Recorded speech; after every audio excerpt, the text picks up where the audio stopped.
Hello, I'm Raymond Mayfield, and I really appreciate you listening to the broadcast today. Thank you so much for tuning into all of my videos, and please share them with someone. I believe there's some useful information that I use throughout the entire Bible, and I stay strictly with the Bible. I try not to give my opinions on too many things unless I feel like it lines up with the Word of God. You can find me at www.rmayfield.com and rmayfield.com, and I appreciate you listening. I want to talk today about Sodom and Gomorrah. This account is found in Genesis, the 18th chapter and the 19th chapter. This is one of the saddest stories in the Bible, is the destruction of Sodom and Gomorrah. Lot and his family had separated from Abraham years long before, and God was carrying through with a promise to give Abraham and Sarah a son. But in Genesis 18:7, God said, "Should I hide my plan from Abraham?" God asked, "For Abraham shall become a mighty nation." In Genesis 18:20, so the Lord told Abraham, "I've heard that the people of Sodom and Gomorrah are utterly evil, and that everything they do is wicked," according to the Living Bible. And their thought life was on evil continually. Abraham asked God to spare the city if he could find 50 godly people. And God was in agreement. If you can find 50 godly people, I will spare the city. And finally his proposals went all the way down to 10. Trying to find at least just 10 godly people. God said, "I'll spare it if you can find 10. Abraham was a great man of prayer. And prayer was the only reason that Lot and his two daughters got out of that city, because he prayed for them. Said there could be found 10 godly people that lived there. They had no Bible, no churches, or nothing else. We have all of those things today, and yet we still live in an ungodly generation. That evening, 2 angels came to the entrance of the city of Sodom.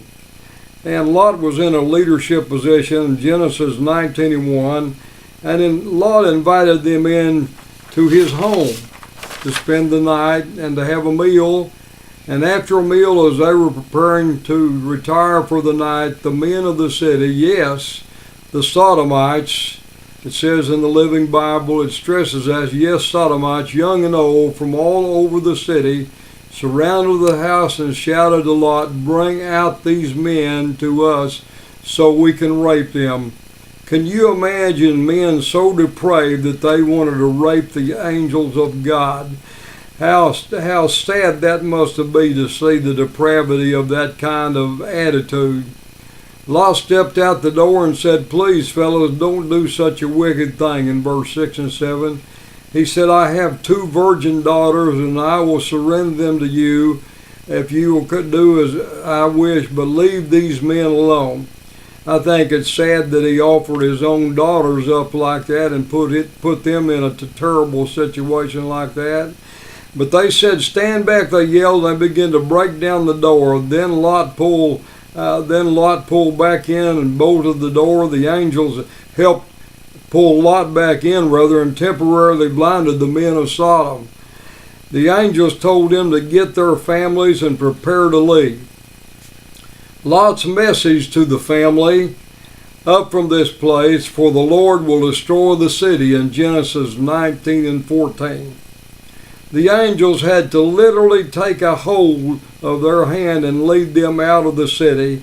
Lot's wife and his 2 daughters, because the son-in-laws did not believe the message and stayed there, and they were a part of the destruction that happened to them in the city there. He told them not to look back. Lot's wife looked back, and she became a pillar of salt. When God makes a way and he says they're going to bring us out, don't look back to what it used to be. She had too much of Sodom was in her life, and she loved Sodom too much, and she looked back, and when she did, that's a sign of spiritual being lost and undone without God, because she lost out with God at that point. Then the Lord rained down fire and brimstone from heaven upon Sodom and Gomorrah, and Abraham could see the fire all over the plains of that city, how God destroyed that city.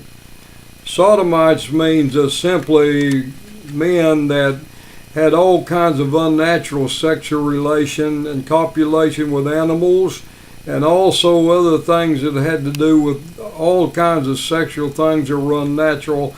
That's why they're called Sodomites in there. I'm sure there was a lot of other reasons why God destroyed them, because their wickedness was so great. But let us learn from this today that it doesn't pay to be lost without God. It doesn't pay to do those things that are forbidden by the Lord in the Word of God. God is a holy God. He wants us to be holy. If you are not saved today, if you're living where you should not live today, would you ask Jesus Christ to come into your life and save your soul? He can make a difference in your life and change your life. I love you very much, and I will talk to you again real soon.